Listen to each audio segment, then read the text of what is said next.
Est-ce que ça va chez vous, les amoureux de Bibi Chombombo officiel? Installez-vous dans le mood de l'émission. Prenez quelque chose à grignoter. Quand on tout ça, là, comme d'habitude. Merci en tout cas. Na bato nyonso balingaka biso. Bato nyonso balandaka émission na biso. En tout cas, un grand merci Nabino. Bon continuer toujours na s'abonner, bon partager, bon aimer, bon commenter. Yango vraiment. Eza ozala malamu mingi. Partagez, aimez, commentez, sans oublier la cloche de notification. Ozana pour ça tout ça il y a promotion, il y a business na yo, il y a donc ozana pour ça tout ça la promotion, soit tout travailler en collaboration na yo, n'hésite pas surtout de nous contacter. En se contacter biso et vous allez malamu mingi to travailler na yo. Vous avez un problème na YouTube na yo, vous avez un problème na ya copyright, vous avez un problème ya strike, vous avez un problème à monétisation, benga biso toko solo lango et rodera kitoko mingi. Alors merci na bino bato bayaka like ka vidéo na biso na bapel na bino pe tozozwa. Merci na encouragement na bino, en tout cas un grand merci et comme la biso na motema biso tozo continuer kaka ko ça la bino musala ko la bino ba vidéo. Alors j'espère que bomoni déjà titre wana biso nyonso toyebi Gaël, toyebi Gaël ezalaka groupe d'adoration oyo et sepelisa biso nyonso na banzembo na bango adoration ti lelo ezana bato yo adoraka nzambe lokola groupe Gaël te. Tu as eu adoration wana oyo bando kotsa biso na profondeur ya prière, adoration papa Alain Moloto. En tout cas, donc adoration ça nango mais adoration à kala wana quand tu chantes, tu sens la présence de Dieu. Ozoka posa ya kokumisa nzambe ya ko adorer nzambe. Alors, tu as eu biso nyonso groupe d'adoration et groupe Gaël, batebele balongwa. Batebele balongwa, papa Franck Moulaja, papa Henri papa, en tout cas, et belé tebi ki balongwa. Alors, maman Anna Keps, ayeli biso ba vérité et à somme, to landaye, to yeba pourquoi est-ce que alongwa ki Gaël. Nakoloba na ye, tu sens qu'elle a beaucoup de choses à dire. Ce qu'elle est dans la chrétienté, mais elle a le bamakalga puis ça va bombe. Pour te dire, là où il y a des gens, il y a toujours des problèmes. Makambo ezanga raté. Tomoni balumari papa balongwa, tomoni ba Francis balongwa, en tout cas baza ebele oyo balongwa na groupe Gaël. Alors, Kolanda, on a lundi, maman patience awa. Donc, on sentit que non, mutumoko a lobame, azo éviter kaka. Mais elobele na ye, tout le monde sent que azo éviter nega koloba parce que marambo ezali na kati. Ngana oti que la bino ba vidéo, to landa biso nyonso. Donc, mon enfant na boye bandeko, na mitunaka, na marambo nzambe pe ba wenge panzanaka pe marambo nzambe. Est-ce que wenge et panzanaka? Mais c'est normal. Donc place ba yokanité, il faut toujours ba panzanata na Bible balobango soki loboko ezo memo na nzela mabe, il faut katango. Donc basala nzambe o biso to monaka, bato ba ezala ba pasteur, bato o biso to monaka na kombo balobelaka kombo nzambe, bazana bango ka atende to kanisaka. Bazana bango pe ba santuté. Non tu la bino vidéo siko. Bazana bango pe ba santuté. Ils ont de faillite, ils ont de problèmes, baza pe na ba défaut na bango. Mais au-delà de tout, so to lobito landawana to yoka ka ba chanson chrétienne te po ba santuté. Alors, ngana on la bino vidéo oyo boyo ke lobelia maman Anna Keps et puis on se retrouve tout juste après. Partagez, aimez, commentez sans oublier la cloche de notification. Non, tu as bien ma vidéo maman Anna Keps pour Tisuko. Ça fait très longtemps depuis tout le monde a changé là, tout le monde a bango le sous-souté que non au groupe Gaël parce que Gaël ba tu en Afrique du Sud hein. Ba tu ko beta ba ben on change là. Oh, tu causes on a mon qui on a retard. Si je savais, j'allais partir. Tomoni ba bilongi musu tomona kite. To éviter qu'est-ce qui s'est passé? Randoni ni kati na nkolo bazanango. Alors, on a noté que la bino vidéo, s'il vous plaît, to landango attentivement na bino. Bo lande lobeli na ye. Donc, na yebi ke bato maele ba na chaîne oyo. Bino mo boyeba, bo sa façon de parler boyeba ko analyser. Soki alinga lobani ni par là. Alors, merci beaucoup.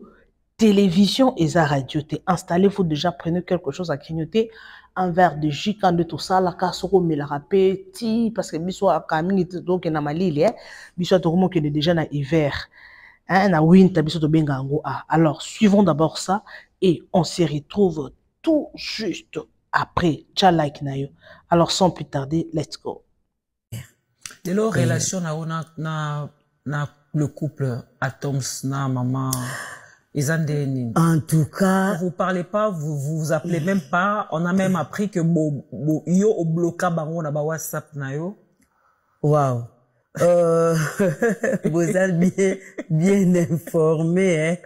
Parce que vous sur la tête. Est-ce que vous non, en fait, relation na biso ezaki relation ya musique. D'accord. Ozomona.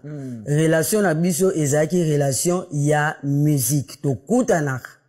Na lieu ya musique, to sali musala, et puis to kabwani. Ce que j'ai dit relation na biso, elongwa ki na niveau ya musique, et que to komari ba master. Là, c'est autre chose. D'accord. Là, vraiment, je sais pas, mais relation na biso, ezaki par rapport ya musala to bande ko sala. Ok. Donc, c'est ça. Tout à l'heure, au tel koloba que, ozo senga na, ba, fanatique na yo, o bozo a chance à autant l'émission, o peut-être, ba proposer, o peso koki ko inviter nani, na concert mounene, o la maison double S Prod, ils ont organisé pour na, yo, et puis pour na lukumu na nzambe. Bon, so ba fanatique, wana, biso ba fan na yo, biso ba fan na Anne Keps. Et to bibi, bengela biso pasteur Atoms na podium, boyemba na yende, bo anda yemba na groupe Gaël. Bon, le groupe Gaël, tout ça, n'est featuring, mais bon, on est ensemble. Voilà, mais dernièrement, groupe Gaël, ils ont qui un concert mon ok. Pasteur Atom, ça, pèse invitation, au boya catégoriquement, qu'il y a concert. C'est vrai, ça. Ok, biso, to kan sa ba misa, mo kilde, bazana ma kamwana, zo, wana bino, bana nzambe pe, bozarana ba, musicien, mo ki bazana, genre que Robin Samutu na concert abipe aoyate et ça ndenge yo mo pe osalaki groupe Gaël o eza groupe na yo et bimisa yo ezaki na concert mo munene awa conduit par le pasteur Atoms. Pasteur Atoms a tindé leur invitation oya ko adorer Nzambe na bango et tu as catégoriquement refusé. Ah mon Dieu. C'était dû à quoi refuser? Sincèrement, Batinde langa invitation T là d'abord c'est un. Batinde langa invitation T. Des deux, je me vois pas au fait. En fait, beaucoup de gens message dans tambola pour tromper vigilance des gens. Papa, moi, faire une photo parce je me vois pas. Je me vois pas.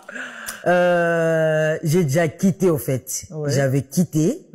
Ça faisait déjà un temps. Mais dans mon cœur, je me disais, je ne peux pas me prononcer aujourd'hui. Je me donne la chance, peut-être avec le temps, ça va aller. C'est un moment en lingala. Au moins en français, ils ont keneti. Oza komi, au lingi ko c'est. Non, non. Je sais pas. En fait, Nassina Longwaki. La linga les a bien cité. Voilà. Nassina Longwaki. Donc, j'ai arrêté les activités. Nazalaki Nazemi à mon anangai il y a 3 mois, si je me trompe pas. Donc, pour dire. Non, non, non. J'avais quitté par rapport il y a temps. Où Sengelaï Kena Longwa. Et, avec les temps, il s'est fait que j'étais obligé de les dire tout haut et de dire au peuple de Dieu que j'ai quitté. J'ai quitté. Je me vois pas passer aujourd'hui, nous sommes en train de parler. Maman Marlène de Moninga Iboé, Oliane, je ne pense plus, n'a continué les sous, il y aura des questions que tu vas poser. Et puis après 2 jours, tu me vois avec le groupe Oliane.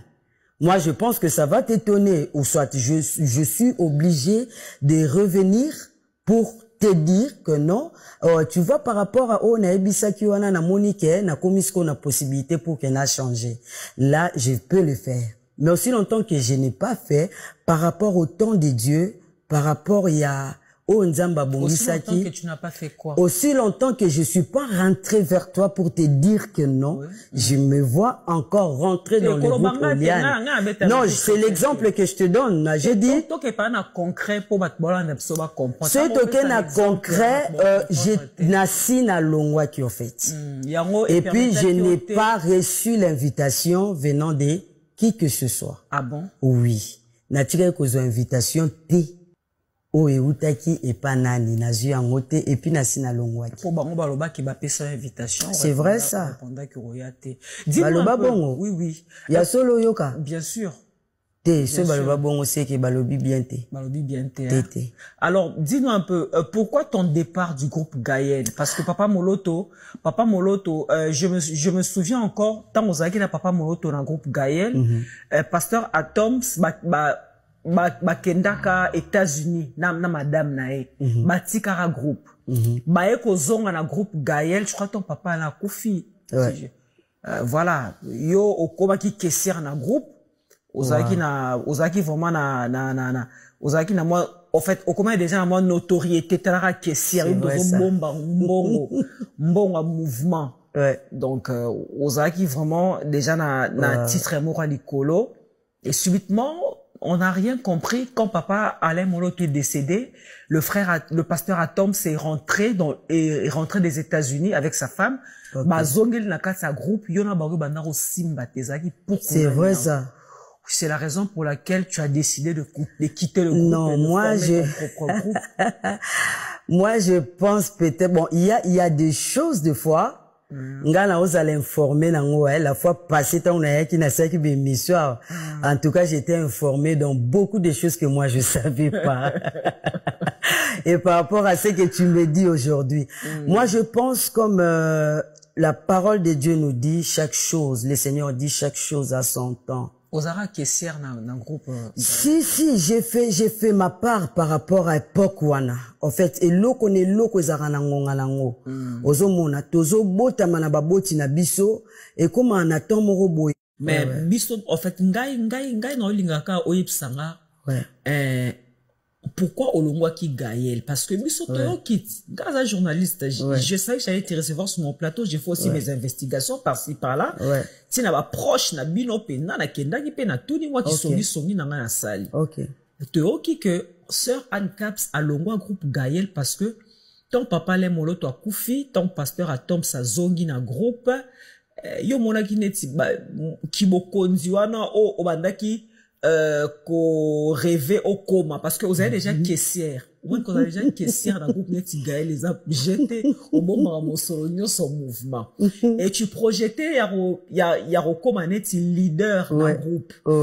Et tant au pasteur Atom sa zongi, au moins, bah, comment qui coachao un peu, moi, pandi likolo, au moins, que, idée à recoma mokonzi et simba lisu soute parce que papa Atoms a été fan de la Ngwende dans le groupe Gaël. Yangwana, tu t'es rebellé, tu es parti du groupe. Premièrement, d'abord, après l'Iwa et papa Alain Moloto, je suis resté pendant 3 ans, si je me trompe pas. Parce que je me rappelle tout ça qui Sanjola 1, 2, Sanjola 3, 4e Sanjola, de Arosala que na Longwa. D'accord. Je n'ai jamais, bon, tout le banan moi mouké. T'as la groupe le quoi Gaël. Et ça groupe oyo, mouto bande ko diriger en azaki mouto moukiete. Donc azaki pende mouto moukiete papa Alain Moloto. Et papa Alain Moloto azali souté. Nga Anne Caps na welela pona koma présidente na kata groupe. Voilà, c'est comme si en fait, c'est comme si on est en train de Pourquoi tu t'es sous-estimé? Pas me sous-estimer. Non. Pour conduire poste non, je ne rêvais même pas. D'accord. Ça peut même pas passer dans ma tête, au fait. Je ne rêvais pas. Non, etikala kutu kozana mutu te donc pona ngana yaka na rêve que ndeza bolo quoi papa ale moloto azate boye ngande sko obike na okure wa penda do eza tu rêves tellement grand. En fait, je peux pas parce que quand je vois papa ale moloto et la grâce qu'il avait, l'intelligence qu'il avait, les atouts qu'il avait et nga Nanzima Nazwa groupe Alain adorant l'Éternel. Te wani ya lokola bato bazolo ba mambwana. Pour moi, je trouve c'est comme s'ils sont en train de rabaisser papa Alain. Et de me rabaisser aussi. Au fait, c'est comme si tu sais que moi non zela au mona mambosa là, zela tang na lo banikara papa est là au mona réaction na ce que toi tu l'as fait pour chercher à me rabaisser ou chercher à rabaisser papa Alain Moloto. Papa Alain Moloto n'était pas n'importe qui et je n'ai jamais rêvé pour que Naya ngala comme ma présidente Nakatia adorant l'Éternel. J'étais là pour faire la mission de Dieu et faire ma voix alto comme je faisais d'habitude. Mais maman ezande boy, maman ba kretiza la de boy bandeko. Nzambe na ngai. Yo maman mususu to mona na miso to mona na miso. Mais faut to mona kango en live boy. To mona ka bat bate ya biso ba yembaka. Mais au-delà de tout, ce sont des gens comme nous. Yonga na yeb sarabatu. Ba pasteur otomonaka bo considérer bango lo wa banzambe te. To considérer bango lo la batu oyo nzambe asali. Parce que soko moni ke non o considérer lo wa nzambe o moni asumuki. Yo moko okotuta na libaku o moni mabe na ye okotuta na libaku ko sumuka parce que ce sont des gens comme nous. À part quand grâce aux Zamba pesa bango, à copesa grâce ya koyemba, à copesa grâce ya koteya, donc ce sont des gens comme nous. Mais un jour, bisoto yeba, vous comprendre, hein? Un jour, bisoto yeba marambo eleka na gaïa. Toko yeba la vérité. Pour baza bonga ba na Nzambe, balingi na ba mondo ba polémique wana te. Vous comprendre? Balingi na monde ba polémique te balingi te que mamboye bana balingi te mamboye bana do bazana système kaka ya to bité to benga nini bon na bité quelque part to benga hypocrisie ou bien quelque part to benga qui chrétien mais kota la bango nde bazo fonctionner okondima te que c'est compliqué. On dit que non, makambo koza akati na bango. So moni muto zo yemba Yesu nkolo, to bite que non baza mabe. Mais ngana zo ba en général non baka que non groupe Gaël te. Mais basel la nzambe mingi otomona ka eza ba yembi. Eza ba yembi eza ba pasteur. Omona donc comment on a bango bo mona ki azo yemba aza la présence en Nzambe mais soba lobi ba la ki so comportement na ye ondimate okondimate ngana za moyembi ya Nzambe moko ayembela Nzambe boyebi ye pesa mwana mwasi moyembi wana bayeba en fait relation na nga moko boye invitaka ye mutu moto yeba na ye na lobakaka to yeba na ye alingaki a produire ye na alingaka produire ye na on appelle ça comment a produire ye na poto mais ce que ya kosala ke no bayokana kite na point moko boye babandi siko kosala échange de paroles bandeko obi na fandi boye je me suis dit oh nini ça c'est quoi ça les amoureux de Bibi Chum officiel alobi ma réponse moko ando pesa nga telanga lingala moko okoki ko imaginer te bandiko alobelanga makambo moko okoki ko imaginer te je me suis demandé est-ce que oyo réellement moto nga na omona réellement est-ce que aza mosala Nzambe o nga na yebi to nini abina émission na kamwa na ndima te. Na ndima te que non mosala nzambe o akolo baba kambo mais niveau ayembela nzambe tu n'auras pas idée. Tu n'auras pas idée. Nganabi ce sont des gens comme nous hein. Baza batu. Ce sont des gens basilikakape donc c'est ça. Alors moi nakondima eza nango kaka parce que vous savez papa Alain biso soto yebi azaka na image ya bien Alain Moloto biso soto yebi ke non azalaka na akufa mais image ya bien etikala to tikala na témoignage ya bien papa Alain Moloto yango bana na yepe il faut bazala kaka bongo soki bana ne bakomi ko swana bakomi ko bunda et kozala mabe parce que Alain Moloto o Mr. Bia benga ki habite wana fois kendeka lola Mr. Bia lobaka yebisa ngaki Alain Moloto il faut kendeka lola parce que papa wana zana témoignage ya bien papa wana zana comportement bien soko biota la papa Alain Moloto abanda ko kabola te o sentir que non apesa mutu na mutu chance apesa mutu na mutu banzembo o sentir que non papa Alain Moloto donc azaki vraiment azaki free quoi azaki vraiment free na batu na ye alinga ko kabola te to bandomona donc c'était un papa ou alinga ki mutu nyonso azaki na parti pris te komona Alain Moloto mais Lelo Ozamba décida à Zouamouli il y a des années, il y a 2014, si je ne pense pas. 2014, né et Salama Bongo à Koufa. Mais, vous savez, c'est toujours comme ça. Ce qui leader à Zate, en tout cas, automatiquement, mouvement, il faut Panzanaka. Parce que c'est difficile, Moutoua Koya à gérer, Batunde leader à gérer. Et ça, bon, papa, ou Batumona Koufa, orchestre Panzana.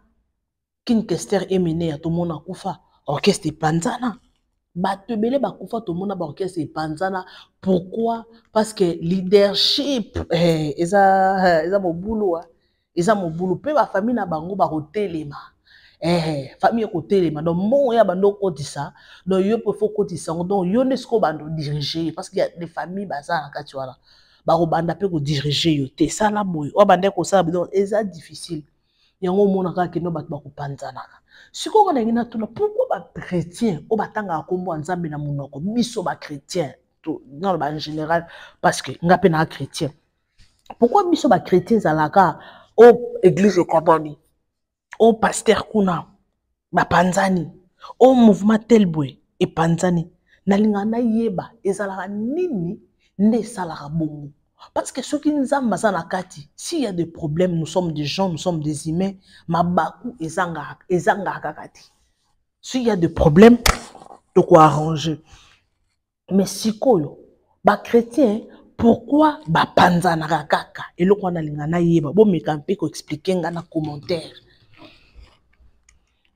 Ser ana keps, c'est normal tout ça ba chrétien. Pour mutu mususu to komona ka boy mais azape na ba défaut na ye azape na ba qualité na ye bandeko nde batuni ba bike non na reto ya papa Alain Moloto na liwa papa Alain Moloto ye azalaka secrétaire azalaka trésorière donc peut-être ya kanisaki que non ba ko na place ya président ba ko ya bana ko leader to yebi mama ezala bongo malgré mon akufi mais bozo welela te ngane na ko remplacer ki leadership batu ba wela kaka leadership eza bongo ba welela kaka omoneka soki papa azate ou bien leader azate mouvement ekenda kana bandenge mobo OK mouvement ekenda kana bandenge mobo peut-être likamwande bakabwana ki mais akolo ba na télévision te akolo ba na télévision te sora le ba na télévision peut-être et ça là mabe bako yoka bako benga ye pourquoi tu as fait ça vous êtes les chrétiens mais ba solo la raté ce qui est vrai ba solo la raté pour ceux qui bokabwa na bonne relation tonga to mona na ba sanzola nyonso ba Henri papa ba Franck Moulaja ce qu'il y a de choses bandeko ba msuba ba pe couple Toms na Nadège ba on peut ba za rappeler na ba problème patati mutu moko yebisa ko to abi la sœur Nadège jour msuba mona ye na répétition kana ba réseaux sociaux mutu moko boya zo koka ko ba benga ngoni azo koka so ko répéter te so azo yemba hors gamme wana siko ser na deja azoyebisa ye soki okoyemba te tika na yo tokama bi est-ce que bango mpe bachrétien balobaka boye il faut toyeba ke bachrétiens ce sont des gens comme nous sommes des chrétiens comme nga boye nzambe apesanga grâce taloba na miso ya bato mais naza moto ya bafaillite na nga natomboka mpe mabe natetukaka na mpe na badefo na ngai bato bamona ngai teke no mpo na oloba boye naza na badefo te naza mpe na badefo na ngai moto mpe soki atali bibi chose ya boye po ani eza bongo soki tobi tozwa bayembo bayembelaka biso lolo efongwama likolo efongwama ce sont des gens comme nous baza bato comme biso tomoni ye pasala mouvement na ye koma bongo mutu na mutu asala mouvement na ye mais quand même bango bazwa chance quand même papa Alain Moloto apesa bango banzemo surtout couple Toms en tout cas bango nde bazaki pe close na papa Alain Moloto biso nyonso bandomona couple wana bayembaka bien mama Nadège to matato kitata to bando pese banzemo parce que azaki pe aumela pe na Gaël wana et puis Dédé azaka pe na voix kitoko banzembo pe abeta ayemba et banzembo wana pe kanga et berça jeunesse na biso en tout cas to ando yemba wana ba église Shiloh inscrit mon nom dans nos soki nini yango wana nini to ando yemba banzembo wana pona nini nalanda papa Alain Moloto nalanda une fois alobi a découvrir le pasteur Atoms par sa façon de chanter, par sa façon de parler, donc à se retrouver. À se retrouver. Donc à mon yé nakati Atoms. À découvrir kaka elobel na ye était na ye. Donc à sentir que yé azan nakati. On sentit ba sémence na ye nakati. Na nenga approcher lelo pa comment oye azali. Mutu na mutu ana grâce na ye biso nyonso tokoza na mouvement mais mutu na mutu ana grâce na ye grâce ya Tom sto ya Nadège ezaki makasi étoile na bango ezaki makasi nde esalaki no bato bayeba bango mingi bapesa bango mpe grâce wana po toko condamner pe papa Alain Moloto te eza pe likambo grâce ya Nzambe elokalize yo nga la sœur Anne Keps na ye koyeba ye kala mingi te awa nando yeba na ngai te franchement na kokosa te na bandar vraiment koyeba te sikoyo asali nzembo na ye non avant papa Alain Moloto akufa album na mona elongi na ye mais koyeba ye ke no Anne Keps na kombo na ye en tout cas na tika koyeba te na yebi ye kala mingi te na ndenge asali nzembo ne ya matondi na ndenge ya sans jour la baotaki kosala soki 4e volume soki ndenge nini o ba te ko sala wana quand même nde na ko découvrir mais ba Nadège ba Toms ba Franck Moulaja ba Henri Papa bango na yeba bango déjà depuis longtemps donc c'est ça totika na biso totika en fait je sais pas comment dire to considéraka basali ya Nzambe ou bien bato bateyaka biso bayembelaka mpona biso ozoyemba bato bazolela ozosala succès ils ont leurs défauts ata sœur Eunice Manyango bozomona kangi Congo awa aza na badefo na ye aza na bafaillite na ye bolanda te po azoloba yesu azoloba malembe ce sont des gens aza mutu bandeko na ye bayebi ke no ndeko na biso ana défaut boye ezaka sœur Eunice Manyanga te bato nyonso bazoteya ba frère Patrice bayembelaka biso bato nyonso ezala ba pasteur bateyaka biso ce sont des gens comme nous baza na ba défaut na bango baza pe na ba point faible na bango baza na ba mauvais caractère na bango alors place bato bazalaka ba problème ezangaka te balobaka mais si vous êtes chrétien il faut qu'on traite na ndenge ba chrétien moi moko pe nazo apprécier comportement ya bango bato a Gaël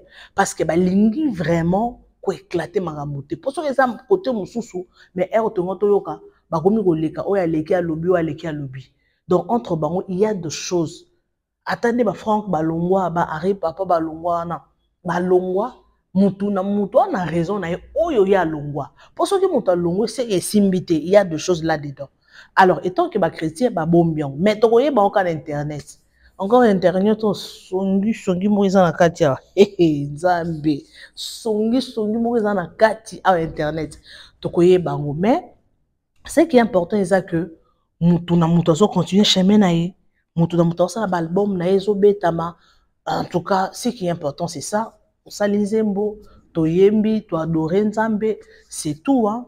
Ce qui est passé est passé.